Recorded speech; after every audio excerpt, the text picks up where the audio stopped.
Bismillahirrahmanirrahim. Assalamualaikum warahmatullahi wabarakatuh. Alhamdulillahirabbil alamin. Wa bihi nasta'inu ala umuri dunya waddin. Wassalatu wassalamu ala asyrafil anbiya'i wa imamil mursalin. Sayyidina Maulana Muhammadin wa ala alihi wa ashabihi ajma'in. Wa la haula wa la quwwata illa billahil aliyyil azim. Amma ba'du. Jadi salah satu bait yang dikutip oleh Ustaz Malik tadi sering dibicarakan atau diucapkan oleh para masyayikh kita di Al-Azhar. Itu menerangkan tentang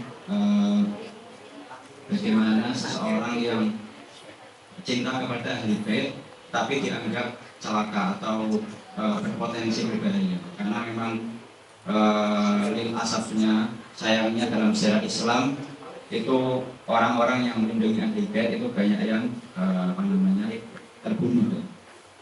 Tapi kemudian dibantah oleh bait tersebut bahwasanya memang di dunianya mereka terbunuh, tapi di akhiratnya insya Allah mereka selamat karena barokah ahli bait tersebut. Fazakalkum bi ashabi kahfin kaifa ashqa bi hubbi alin nabi.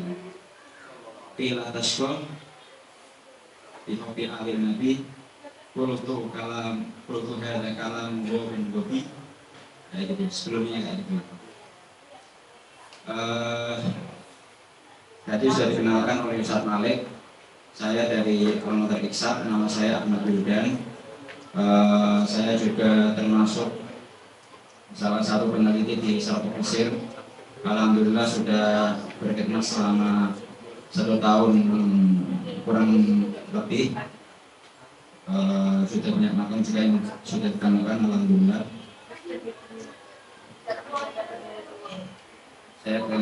Saya Fakultas Usuluddin, jurusan Dakwah wa Thaqafah. Pada malam hari ini kita akan mengurai atau membahas tentang salah satu sirah, salah satu ahli bait yang dikatakan oleh Syekh Shalih Ja'fari. Beliau itu bilang bahwasannya paku bumi Mesir itu adalah Imam Al-Husain bin Ali.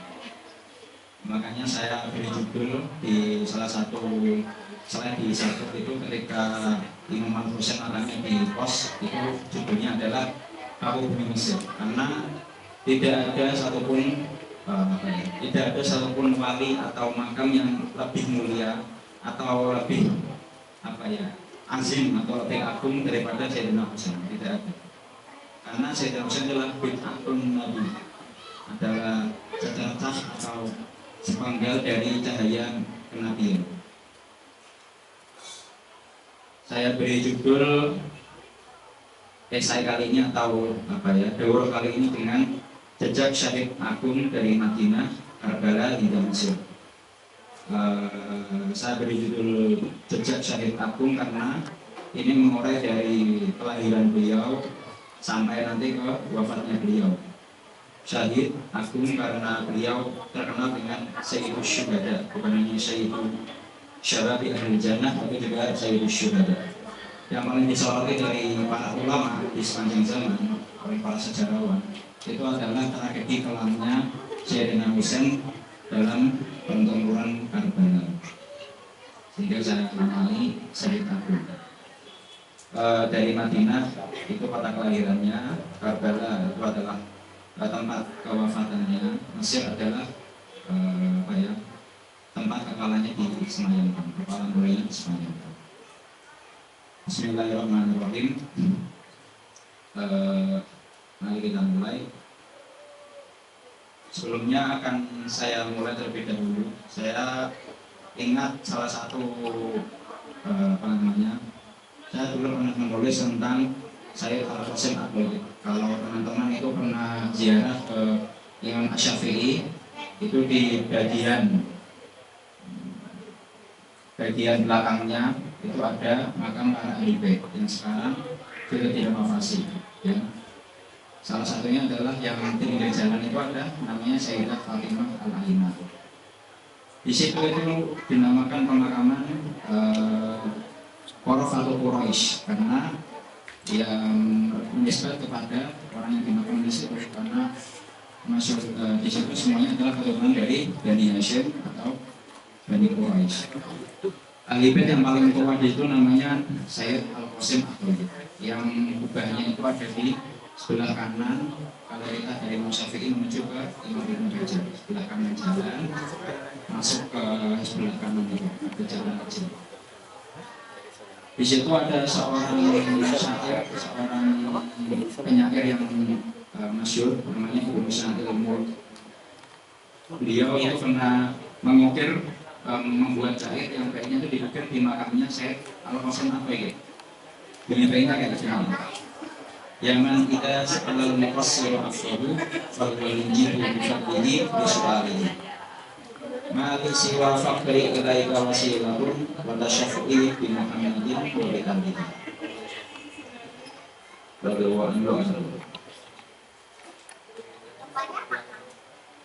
Intinya salah satu wasilah kita untuk bisa selamat dari kesusahan nanti di akhirat itu adalah cinta kita kepada Ahlul Bait. Oke, yang pertama ini kita akan membahas tentang siapa sih Ahlul Bait. Ahlul Bait itu kan sering digaung-gaungkan, sering kita bicarakan Ahlul Bait siapa? Apakah hanya bermakna tuan rumah atau yang lain? Kalau dalam istilah syarak Ahlul Bait itu ada mengatur sendirinya. Tapi sebelum menginjak ke situ, kita akan membahas secara bahasanya terlebih dahulu.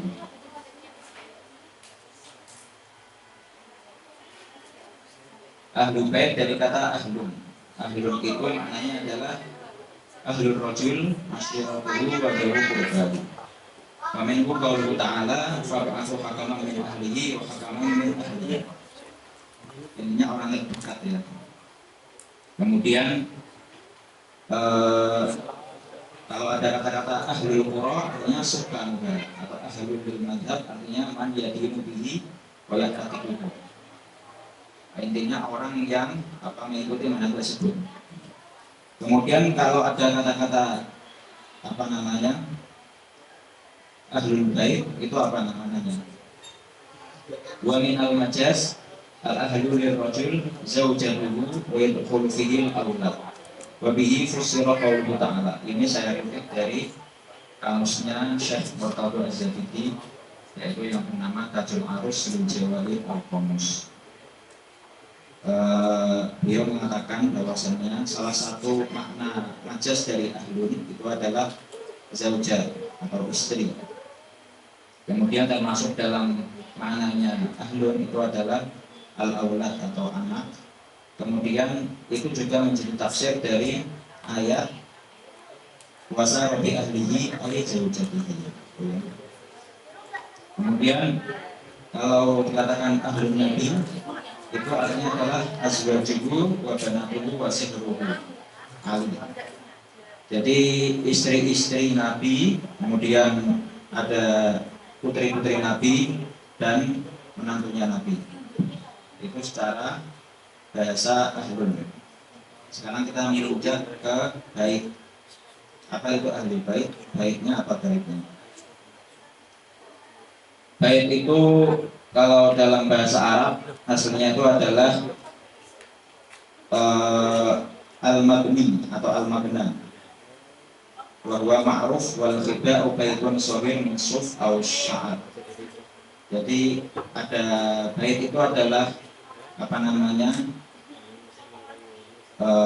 kemah yang terbuat dari wol atau dari bulu.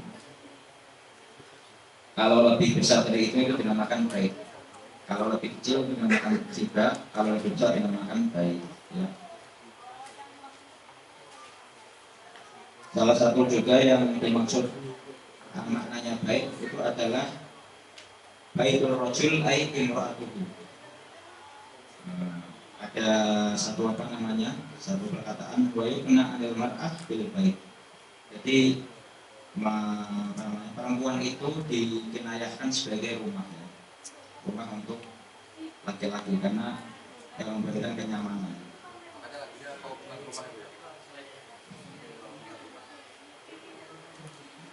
Karena waqala Ibnu Arabi al-Arabu takni adal mar'ah bil baiti. Katanya Al-Asma'i ini ya, yang apa? Syairnya itu masyhur itu yang Sautu Safir itu, tapi bukan Al-Asma'i ini. Sebenarnya yang disebutkan ya. Kata Al-Asma'i, anti baron wayyaroni amka itu. Apakah ketuaan yang merubah itu atau rumah, atau maksudnya itu wanita ya. Yang merubah itu ketuaan atau wanita. Itu maknanya baik. Kemudian itu adalah secara bahasa tadi. Ahlun artinya adalah orang terdekat. Bait itu artinya adalah sesuatu yang lebih kecil dari kemah. Kalau lebih besar namanya bait. Bisa juga dimaknai dengan wanita atau perempuan. Sekarang secara istilah, siapa itu ahlul bait? Nah, ini saya kutip dari Marakat ahlul baitnya Syekh Zaki Ibrahim. Beliau itu di dalam mukadimahnya itu menulis bahwasannya sebab beliau menulis kitab itu adalah dulu itu ada kalangan mahasiswa dari Indonesia yang bertanya tentang makam-makam ahlul bait itu di mana saja. Akhirnya beliau itu menulis kitab tersebut.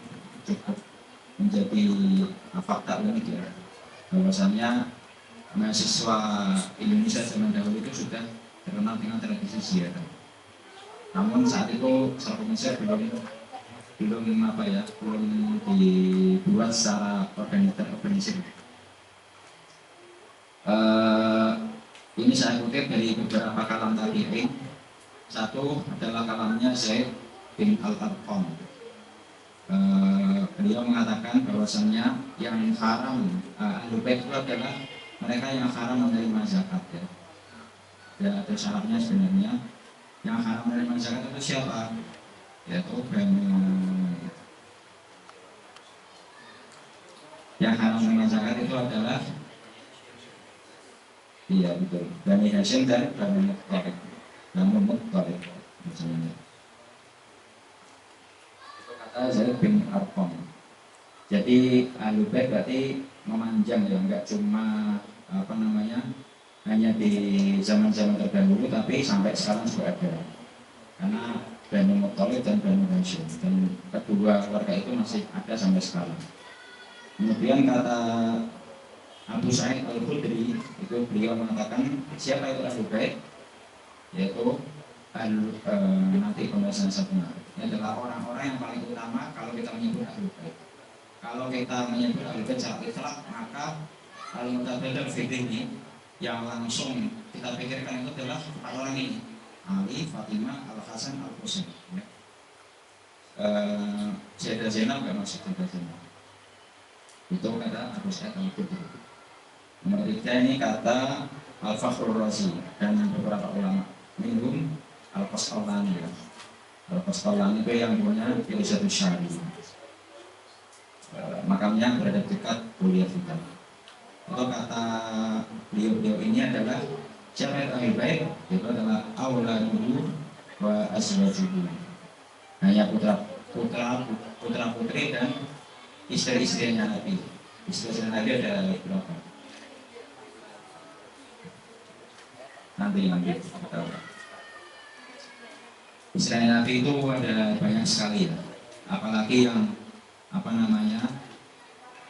yang berpoliamin atau yang dihadiahkan atau yang dinikahi secara secara yang dia tidak menjadi budak, yang dia dalam keadaan merdeka. Banyak istri Nabi itu banyak sekali. Namun yang memberi keturunan itu memang terbatas, tidak semua. Kemudian putra-putri Nabi juga berapa? Putra-putri Nabi berapa? Kalau di Tauhid itu ini termasuk sesuatu yang wajib diketahui oleh setiap muslim, putra putrinya Nabi. Nanti kita tahu. Yang keempat itu adalah Sa'id bin Muqatil. Sa'id bin Muqatil dan beberapa tabi'in itu mengatakan bahwasannya siapa itu Ahlul Bait? Ahlul Bait adalah para istrinya Nabi saja, tidak masuk keturunannya. Dan mana yang rajih? Mana yang rajih? Yang rajih itu adalah pendapatnya yang pertama, Zaid bin Al-Arqam. Karena yang diamalkan sampai sekarang itu ya. Jadi para sadar embun yang melarang itu mulai kita baca sampai dua itu mereka haram mendapatkan zakat ya, haram mendapatkan zakat. Karena kalau kita pikir-pikir itu zakat itu adalah kotoran kita ya. Nah, karena itu bertujuan untuk membersihkan dosa-dosa kita. Masa kita memberikan kotoran ke Ahlul Baitul Musaqqatuhuri yang suci, kita mengotori Ahlul Bait. Nah itu tadi adalah penjelasan dari Ahlul Bait itu siapa aja.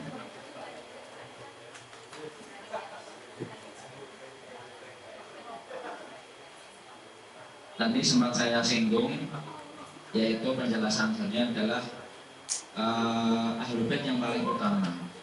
Ketika seseorang atau semua orang ya mengatakan Ahlul Bait, itu yang terbenar, yang langsung terpikirkan di pikiran atau yang seharusnya apa ya, yang seharusnya ada di pikiran kita itu adalah 4 orang tadi. Dan 4 orang itu dinamakan Ahlul Kisah. Sebagian ada yang menyebut Ahlul Aba'ah, sebagian ada yang menyebut Ahlul Ar-Ridha. Sekarang kita bahas dari segi bahasanya dulu. Ahlul tadi sudah dibahas. Sekarang kisah. Kisah itu apa kisah? Di dalam Tajul Arus masih kitab yang sama saya kutip. Al-Quswah ay at-thawbu alladhi yulbas. Artinya adalah pakaian secara umum, pakaian secara umum. Wa yuksalu wa dhammu asyari. Bisa dibaca kiswah, bisa dibaca kuswah, tapi yang paling masyhur itu kuswah bacanya malah. Dan kita sering dengarnya malah kiswah. Wa indal amma al-kasru asyari. Memang beda ya, perlakuan orang yang aman sama orang yang nafas gitu. Nah itu apa namanya tadi tentang al-quswah atau al-kiswah. Artinya adalah sesuatu yang dipakai. Ada lagi satu faedah yang cukup unik juga. Kalau dibaca al-kisah, artinya kan apa namanya pakaian, sesuatu yang dipakai. Nisbatnya al-kisai. Al-kisai kan banyak ulama yang nisbat kisai. Salah satunya adalah Imam Qiraat itu yang masyhur. Kalau dibaca al-kasa itu artinya adalah al-majidu wasyaraf warifah, adalah kemuliaan. Karena kalau seseorang itu, ini mungkin cocok lagi, seseorang itu memakai pakaian itu bisa bertambah kemuliaannya, bisa bertambah kehormatannya. Karena kalau kita coba pakaiannya kan kehormatannya itu Tajul Arus itu maknanya kisah. Ada juga yang menyebut istilah Ahlul Kisah dengan al-abah. Al-abah ini sebenarnya sesuatu yang dekat di kita, cuman kita belum menyadari. Nah ini al-abah itu hamzahnya itu tidak asli. Hamzahnya itu kalau kata ulama shorof itu adalah berasal dari ya. Kalau dia abaya, pakaian yang masuk itu. Jadi kila huwa al-jubah as-suf kalau abaya. Qala Safiyun hamzahu anda wa innahu yuqal abaya wa abaya. Karena aba'ah itu secara umum adalah sama dengan kisah. Intinya selalu apa ya, selendang atau kain yang apa ya, yang enggak ada jahitan. Sebagian ulama juga menyebut itu ada yang menyebut ahlul rida, ahlul kisah, ahlul aba'ah, ahlul rida. Nah, rida itu kan apa makna rida itu?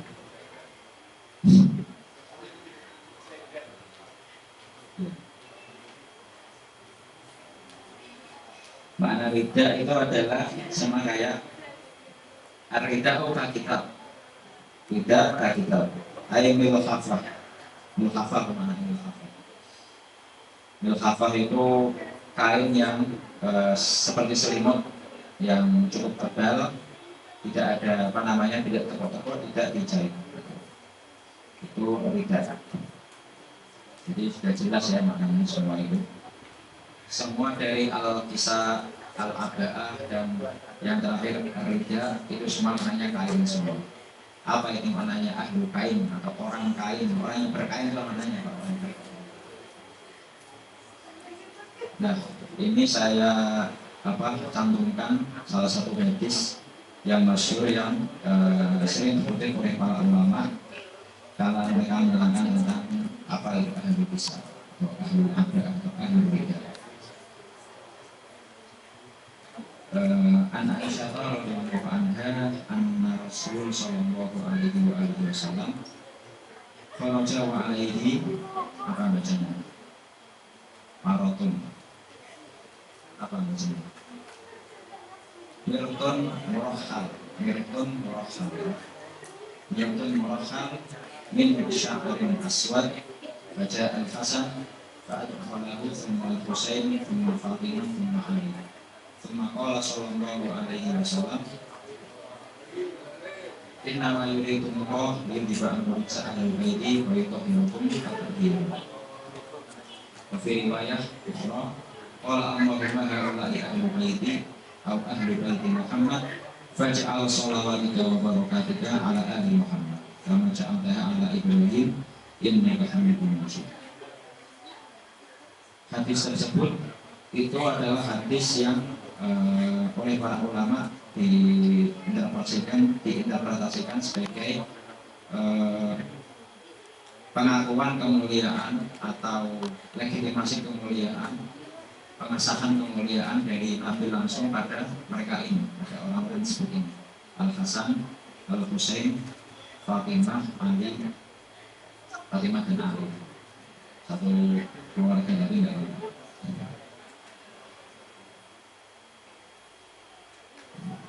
Kemudian kita akan beranjak ke syarahnya dari hadis tersebut. Saya kutip dari salah satu syarah dari Sahih Muslim. Ini hadisnya Sahih Muslim. Hadisnya dari Sahih Muslim. Salah satu yang mensyarah Sahih Muslim itu ada banyak ulama yang terkenal ya. Salah satunya adalah ulama kita dari Al-Azhar, tafsir kontemporer. Namanya Fathul Mun'im Syarah Sahih Muslim. Yang lain adalah Syekh Musa Syahid Al-Asim. Syekh Musa Syahid Al-Asim. Abdul Musa Syahid Al-Asim. Dalam hadis nomor 5449 itu dikatakan, memang lafadznya agak berbeda tapi masih sama di sini. An Aisyah radhiyallahu anha, kalau di sini ada kharaja nabiyyu ghadatan wa alaihi bartun murahhal min sya'rin aswad. Faja'a al-Hasan thumma ibn Ali fa'adkhala thumma ja'a al-Husain fadakhala ma'ah thumma ja'at Fatimah fa'adkhalaha thumma ja'a Ali fa'adkhala thumma qala innama yuridu Allah liyudhi'a ankum rijsa al-bayti wa yutahhirakum tatheera. Ini beliau mengatakan apa dalam syarahnya beliau? Kalau Nabiyyu wadatan, wadah itu maksudnya awal nahar ya.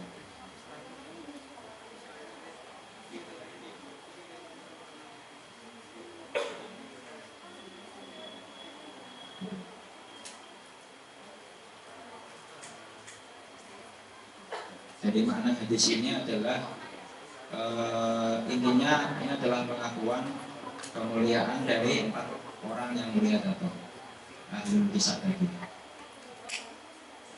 Ternyata saya terlalu banyak makan materi, sudah berjalan banyak. Baik. Selanjutnya kita akan membahas nasab dan keluarga Sayyidina Husain. Sayyidina Husain itu bernama Abu Abdillah. Kunyahnya Abu Abdillah, enggak ada yang lain menurut para ulama. Al Husain bin Ali bin Abi Thalib bin Abdul Muttalib Al Hashimi Al Qurashi Al Madani. Istilahnya sudah ma'ruf semua. Kemudian beliau punya ibu Fatimah binti Muhammad bin Abdullah bin Abdul Muttalib Az-Zahra. Yang mungkin kurang diketahui nenek dari bapaknya atau ibu dari Sayyidina Ali itu Sayyidah Fatimah binti Asad bin Hashim bin Abdul Manaf. Karena dalam suatu hadis itu diceritakan kenapa kok Sayyidina Ali ini mendapatkan gelar Karomul Wajah. Karena beliau itu tidak pernah didapati atau tidak pernah menyembah ke berhala sama sekali. Bahkan dikatakan ketika Sayyidina Ali itu dikandung oleh ibunya, itu Sayyidah Fatimah, istrinya Abu Thalib, istrinya Sayyidina Abu Thalib, itu tidak mampu untuk sujud ke berhala. Itu beliau masih zaman jahiliyah, nggak mampu sujud untuk ke berhala. Oleh karena itu Sayyidina Ali mendapatkan keluarga tersebut. Mengenai tentang keislamannya atau keimanannya Abu Thalib, itu para ulama sudah menuliskan. Nanti bisa dilihat di karyanya Syekh Muhammad Jamil Dahlan yang berjudul Asnal Mathalib fi Najati Abi Thalib. Intinya semua keluarga Nabi itu semuanya suci semua. Baik, langsung kita menuju ke cahaya dari Madinah. Ini kelahirannya Sayyidina Husain. Sayyidina Husain itu lahir pada hari Kamis 5 Sya'ban 4 Hijriah. Kalau dikonversi itu pada tanggal 12 Januari 629 Masehi di Madinah Al-Munawwarah. Jadi menurut para ulama, menurut Imam Malik secara khusus, Madinah itu adalah asyrafu atin alal ardi. 5 dominat bihi jasada Rasul Asyarif. Karena Madinah itu adalah yang menyimpan jasad mulia Rasulullah. Wakul lumayat ta'ala fi Rasulullah afdal min kulli syai'. Lumayat ta'ala fi Rasulullah afdal min kulli syai'. Itu kaitannya ini. Walaupun jumhur ulama itu mengatakan Makkah afdal min Madinah, tapi Imam Malik itu mengatakan Al-Madinah afdal min Makkah. Li'anna fiha Rasulullah wa fiha jasadih. Gitu ya. Kemudian ini Sayyidina Al-Hasan dan Sayyidina Husain itu pertama Sayyidina Hasan dulu karena beliau kakaknya. Kemudian menurut para ulama ada yang mengatakan 1 tahun berselang, 1 tahun 10 bulan, ada yang mengatakan 50 malam saja. Jadi Sayyidina Husain itu selayaknya sudah dianggap sebagai anaknya Nabi sendiri. Karena Sayyidina Husain itu beliau itu kondisinya adalah sebagai kelahiran penipu lara atas setelah wafatnya Sayyid Ibrahim yang dari istri Nabi Maria Al-Qibtiyah, yang dari asal Qobis dari Mesir. Gitu. Setelah kematian Ibrahim itu Nabi itu kan sangat sedih sekali, kemudian dipenipu lara hatinya dengan kelahirannya Sayyidina Husain. Gitu. Beliau diazani kuping kanan, kemudian diikomai kuping kiri. Kuping kiri.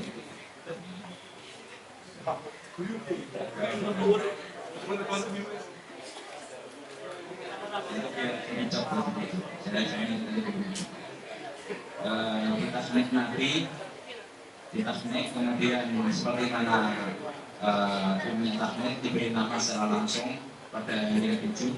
Ya, akhirnya dikasih satu kardus atau kiri, kemudian dicukur rambut kepalanya. Sebenarnya rambut kepalanya itu disedekahkan dengan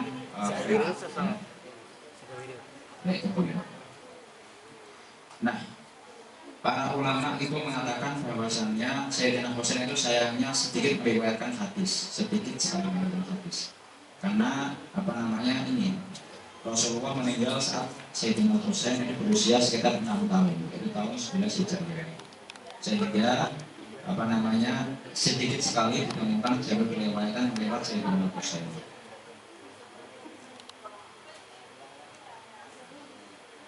Hadis tentang Al Husain ini slide, insya Allah saya bahas cepat-cepatnya.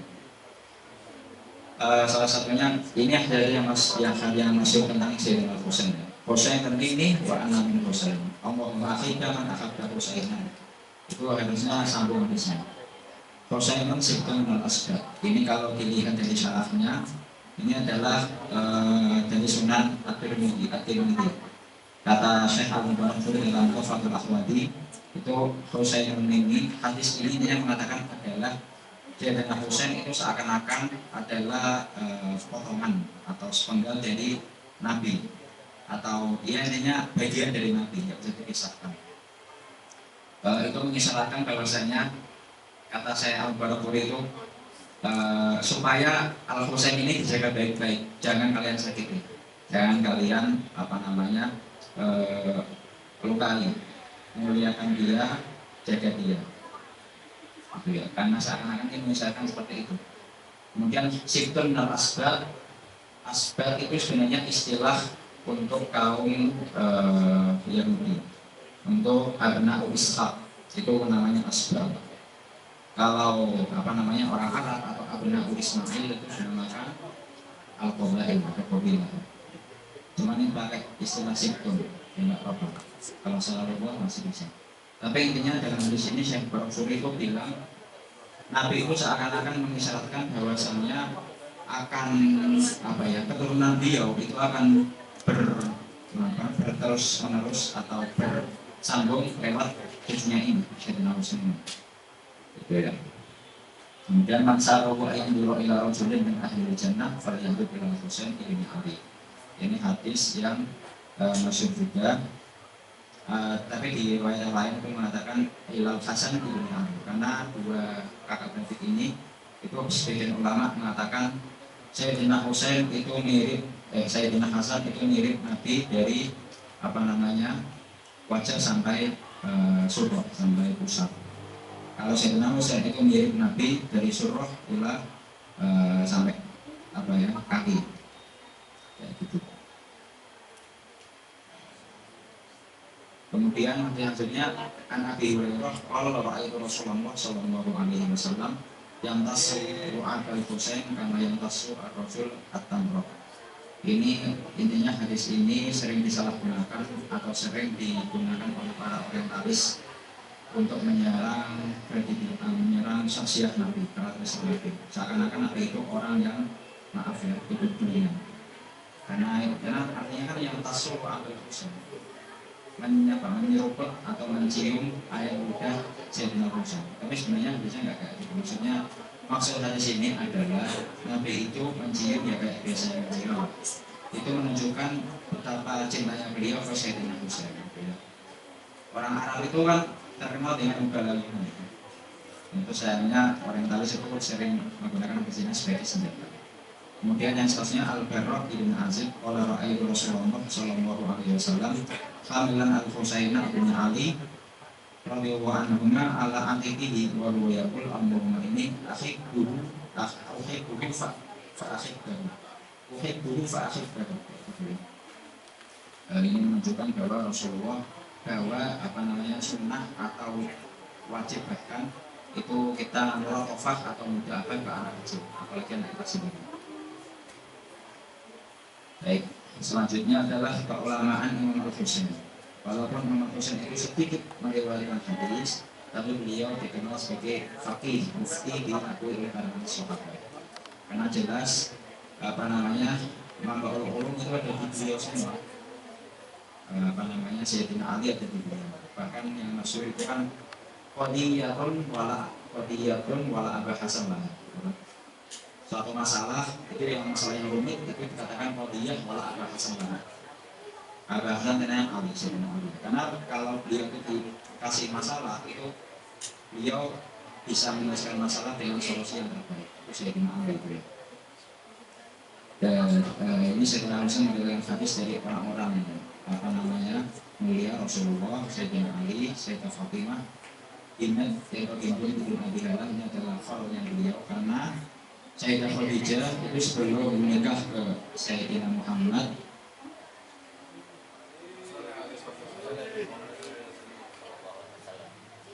tidak tukir itu tidak falam musoli alaihi al-bakhil wa man tukir indahu falam musoli alaihi.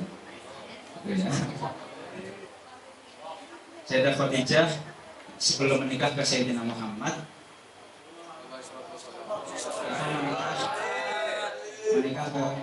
sudah menikah ke dua laki-laki. Pertama adalah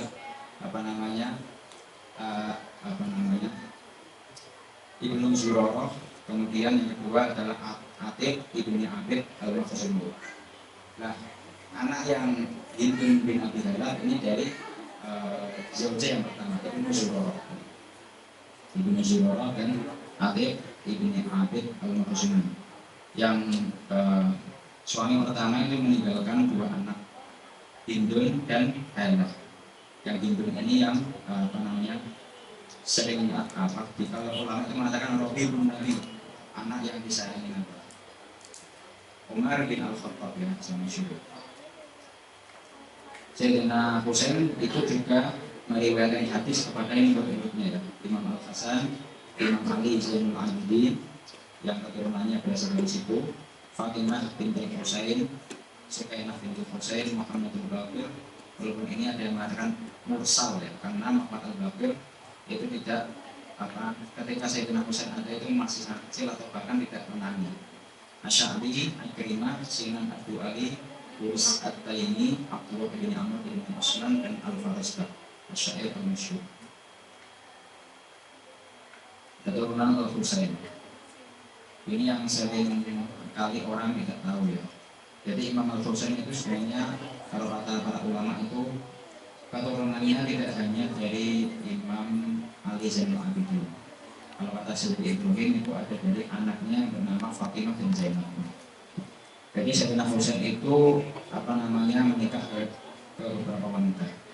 Yang pertama Sayyidah Urwah binti Urwah bin Mas'ud al-Thaqafi, melahirkan Ali al-Akbar yang sudah wafat ketika beliau perang Karbala. Ratu bin Syahrobanu binti Yazdajrid bin Kisra. Ini beliau dari keraton Persia. Israel itu raja Persia. Dia melahirkan nanti keturunan Al-Husain sampai sekarang, Ali al-Aswar atau Ali Zainul As-Sajjah. Ketiga Roba binti Imrul Qais bin Abi al-Kalabiyah. Kalau kata para ulama, Sayyidah Roba ini adalah istri yang paling dicintai oleh Sayyidina Husain, yang paling dicintai. Anaknya Muhammad, Abdullah, Sukainah al-Kubra, Sukainah al-Sibra. Ada asal yang mengatakan Sukainah dan Abdullah itu adalah putra atau putri yang paling dicintai oleh Sayyidina Husain. Yang ketiga adalah yang keempat Ummu Ishaq binti Thalhah bin Ubaidillah. Ini Thalhah bin Ubaidillah ini sahabat masyhur. Mendengar bukan kalian. Nah, kata sedikit dulu yang itu ada sebagian keturunan Sayyidina Husain yang berasal dari Fatimah dan Zainab. Cuman itu adalah walilun nawali. Jangan sendiri. Benar di Karbala. Kita sudah menginjak ke yang agak akhir. Ini sebenarnya kisahnya panjang sekali dan sangat tidak baik untuk diceritakan menggebu-gebu. Jadi Sayyidina Husain itu ini saya poin-poinnya aja ya.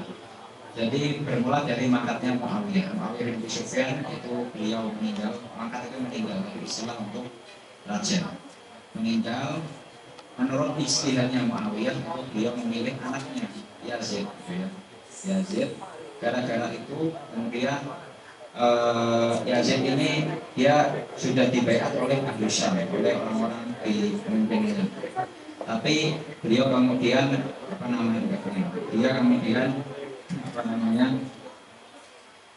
nyari orang-orang terkenal untuk diminta baiat, termasuknya adalah Ibnu Zubair, ahli bait yang terkenal Ibnu Zubair, Al-Husain dan Ibnu Umar. Itu diminta baiat semua dari Yazid, tapi dalam tersembunyi tidak terang-terangan di depan masyarakat.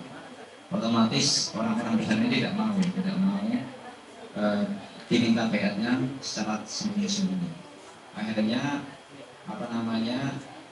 dari Kufah itu ada Syiah atau simpatisannya Sayyidina Husain. Simpatisan itu saya tanda kutip karena mereka itu seakan-akan mereka sudah pernah mengkhianati Sayyidina Ali dulu ketika di khilafahnya Sayyidina Ali, tapi di Sayyidina Husain mereka ingin mencoba untuk menargetnya lagi. Tapi ternyata mereka nanti hatinya bisa dibeli dengan uang. Makanya orang Kufah itu sering diolok-olok oleh ulama, kalian dulu itu yang bunuh Al-Husain, kalian dulu yang bunuh Ali. Tapi sekarang malah makam Ahli Bait itu yang paling menjaga itu ya orang-orang dari teman-teman itu dari Syiah. Nah, singkat cerita pokoknya Al-Husain mendapatkan suratnya intinya, kami ingin membaiat kepadamu Al-Husain, ayo kamu kesini ke Kufah, kami muliakan, kami kasih tempat, kamu jadi pemimpin kami kayak gitu. Kemudian Al-Husain mengutus Muslim Ibn Aqil Ibn Abi Thalib. Ini dari sepupunya Sayyidina Husain. Karena Aqil itu kan anaknya Abi Thalib. Diutus ke sana, singkat cerita, sampai di sana Muslim ini justru malah diburu-buru oleh Ubaidillah yang diutus oleh Yazid. Ubaidillah ini memburu Muslim bin Aqil supaya tidak sampai kabarnya ke Al-Husain. Singkat cerita, Muslim bin Aqil ini dibunuh. Kemudian Al-Husain tidak tahu kabar itu, tahu ketika beliau mau sampai di Kufah jarak beberapa masalah saja. Akhirnya keluarga beliau yang dibawa itu salah satunya adalah ada Banu Aqil atau Banu Abi Thalib, keluarga dari Sayyidina Muslim tadi. Itu mereka nggak terima ya. Kami nggak terima kalau kami pulang saja. Pokoknya kami membunuh mereka atau kami merasakan apa yang dirasakan Muslim. Itu pada waktu itu.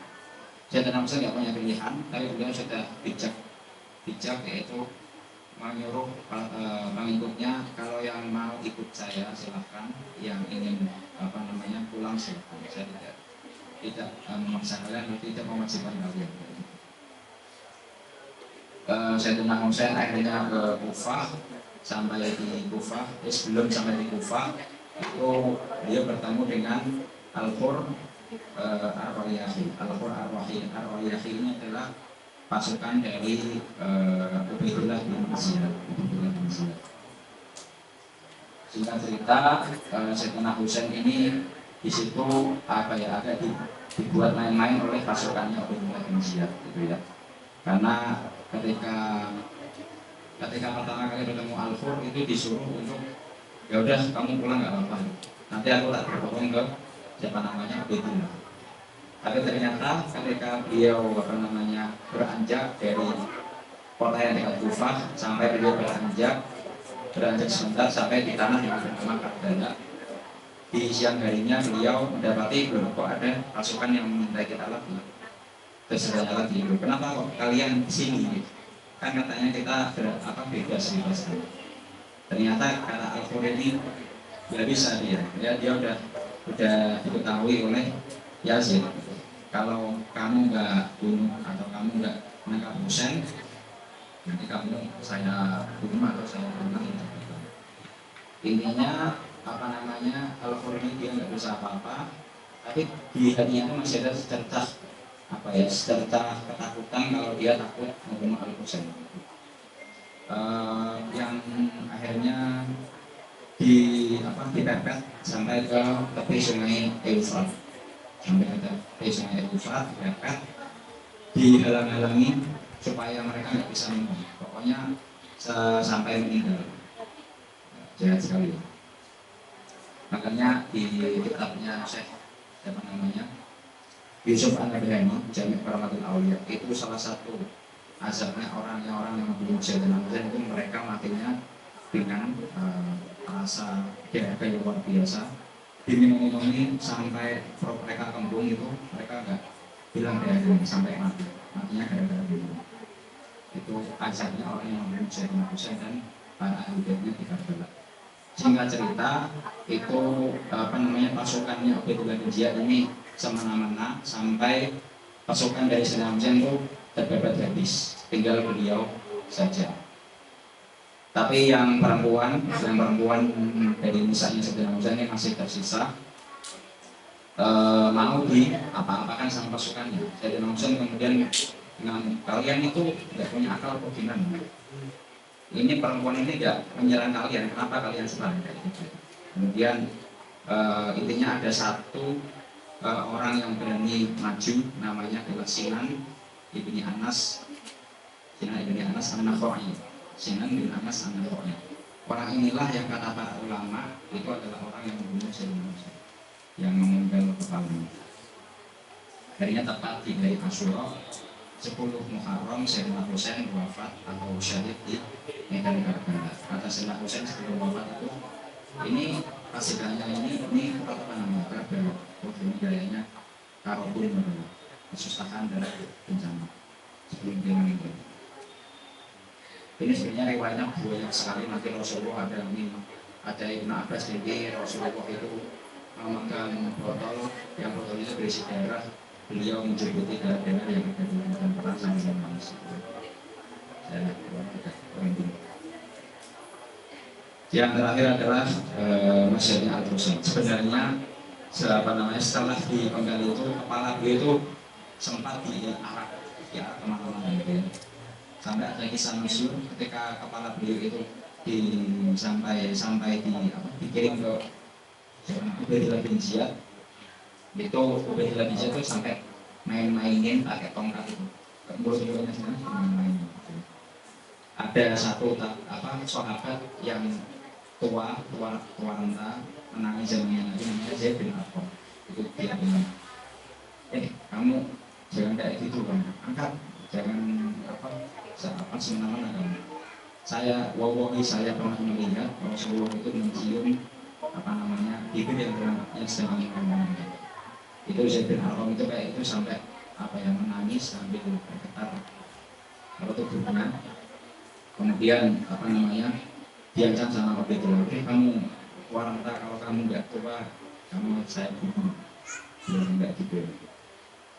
Sehingga itu kalau antum baca di beberapa literatur ulama itu kalau menyebutkan Ubaidillah bin Ziyad itu la'anallahu dilaknat, la'anatullah atau al-mal'un ibnu Marjuna, yang maksudnya nama lain untuk Ubaidillah bin Ziyad.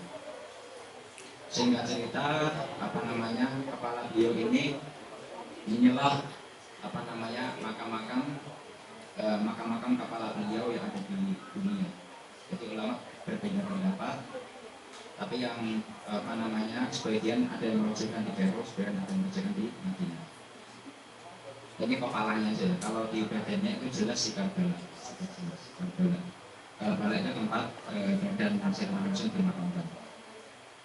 Riwayat yang mengatakan kepalanya beliau di Karbala itu sangat lama sekali.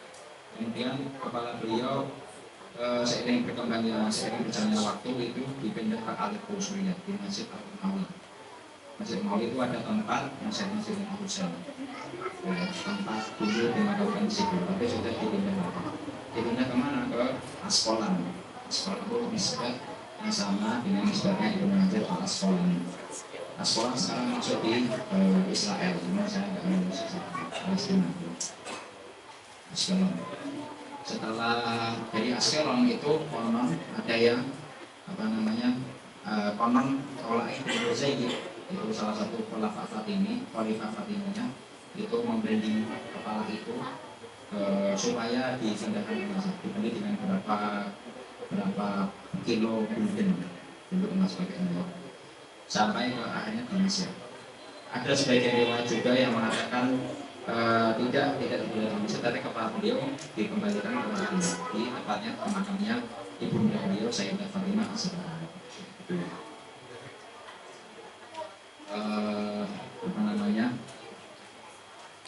Tentang kepala beliau itu para ulama Mesir itu sepakat ya, secara tahqiq kepala beliau ada dimakamkan di Arafah di situ.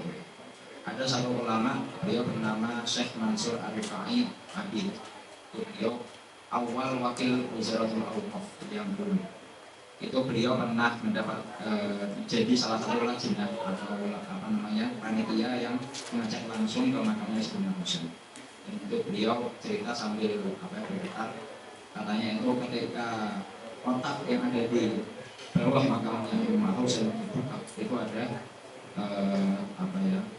kayak bungkusan dengan kain hijau berbentuk kepala. Dia nggak berani menyentuh. Yang berani menyentuh itu orang-orang yang sekitar beliau. Jadi dibungkus lagi di emeli lagi dengan kain yang lebih ketat. Itu katanya itu wanginya itu nggak bisa kita sawarkan seperti apa, sangat wangi sekali. Beliau tapi sudah wafat. Itu saya Usama itu pernah sowan ke beliau untuk dimasukkan ke salah satu biografi beliau di Jami'ah Alamil Azhar Asy'ari. Dan itu ulama modern, ulama yang zaman dulu banyak syahadahnya, bisa dilihat di kitabnya Syahdatul Ibrahim para PKIB. Dan mohonnya juga ada videonya di YouTube.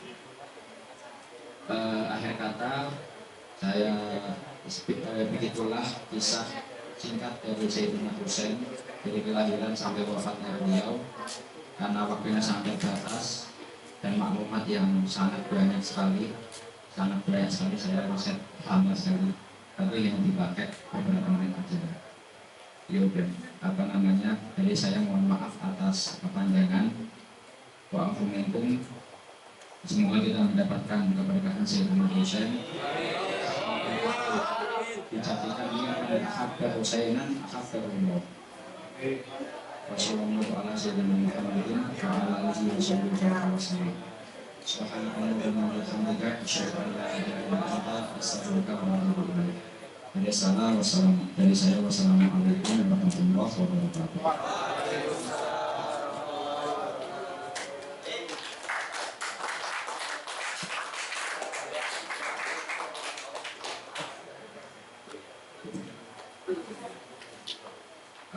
Tadi ada Ustaz Malik, kalau ada yang tanya silakan. Saya tidak sempat untuk menenangkan.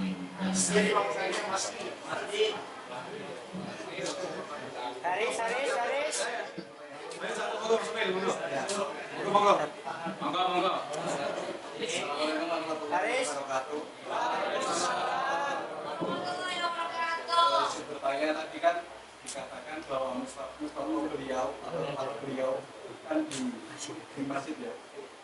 Dan di sebelahnya itu ada peninggalan Rasulullah berupa yang saya tanyakan kepada petugas itu ada imamah, dan besoknya saya tanya lagi, beliau menjawab ada sapu tangan Rasulullah. Dan pertanyaannya, kenapa ada peninggalan Rasulullah di situ? Bagaimana ceritanya bisa sampai di Mesir? Padahal Mustafa Sayyidina Husain itu maksudnya yang ada di makam tersebut itu Mustafa Sayyidina Husain saja. Enggak, biasanya gimana? Jadi kesimpulannya apa saja yang ada di sebelah makam Sayyidina Husain itu antara dengan Rasulullah, dan bagaimana bisa ada di situ? Baik. Pertanyaan ini banyak ditanyakan ke saya gimana? Ada di saya Bedawi, ada di saya Abdusuki juga ya. Jadi tentang itu beberapa dokter saya itu mengatakan ada yang percaya di Masjid Al-Qusum itu katanya ada mushaf, ada syairnya Nabi dan sebagainya. Pokoknya athar Nabi, athar madiyah dari Nabi gitu. Tapi sebagian sejarawan atau sebagian orang-orang ulama modern itu agak meragukan hal tersebut. Karena Nabi itu dinas dia pernah mengenas yang disebutkan, saya nggak meninggalkan apa-apa kecuali ada yang mengatakan ikraf, ada yang mengatakan sunnah dan Quran itu kan. Jadi kayak bertentangan dengan hadis tersebut gitu. Tapi itu juga tidak menutup kemungkinan.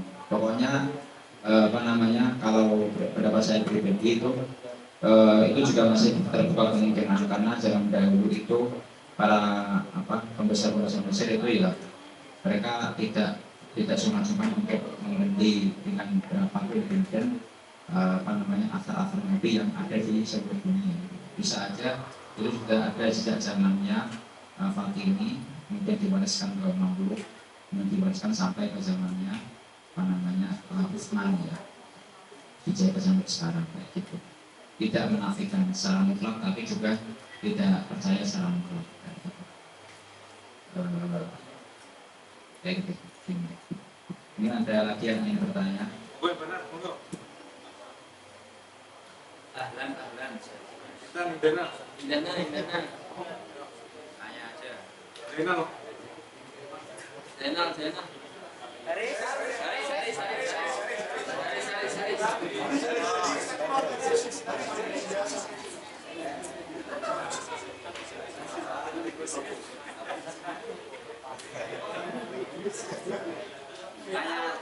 terserah. Ayo Indana, monggo. Jadi katanya itu dulu itu awal mula dari sepak bola kan itu dari ini apa ya kejadian di Kalbar itu apa benar sampai kepalanya Sayyidina Utsman itu ditendang ke Baik. Nah, saya sudah mengecek di berbagai sumber-sumber terlok saya berbagai kitab besar itu saya nggak menemukan satupun dari riwayat yang mengatakan bahwasanya saya menuliskan kepalanya itu ditendang-tendang gak. Setahu saya itu hanya ya pelak mereka atau alibi mereka yang nggak suka bola. Saya sendiri nggak terlalu suka bola, tapi itu memang nggak ada di dalilnya, itu nggak ada di sejarah. Yang ada itu hanya kepala beliau ditombak kalau Sayyidina Husain itu kepalanya dimasukkan bejana. Kalau selain itu kepalanya ditombak. Tapi jangan khawatir, orang-orang yang berhubungan sama teman itu saudara sama Allah. Jadi Ubaidillah bin Ziyad itu katanya itu menurut para ulama itu sudah dibantai oleh Al-Mukhtar. Saya lupa oleh Pak Al-Mukhtar.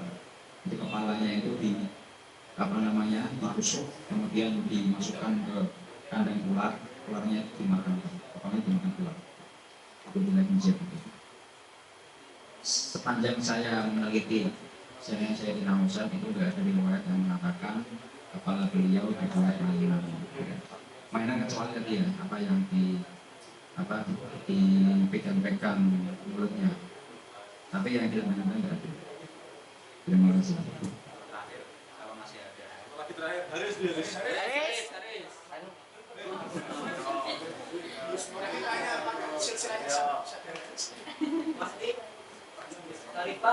Gimana?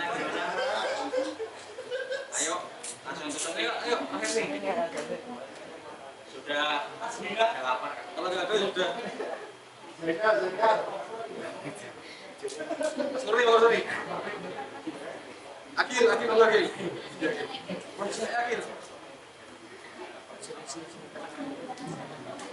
Mungkin saya boleh menutup sebentar ya. Jadi para ahli bait ini banyak sekali di Mesir.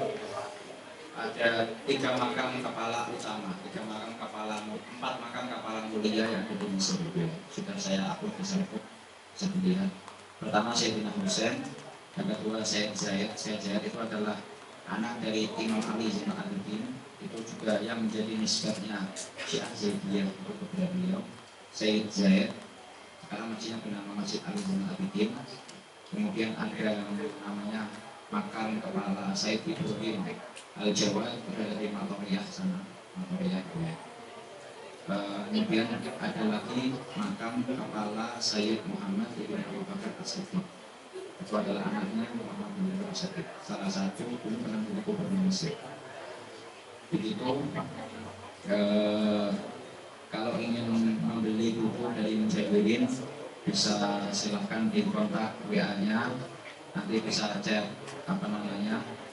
IG-nya saja, IG-nya Mujahirin atau chat IG-nya Sarif Mesir.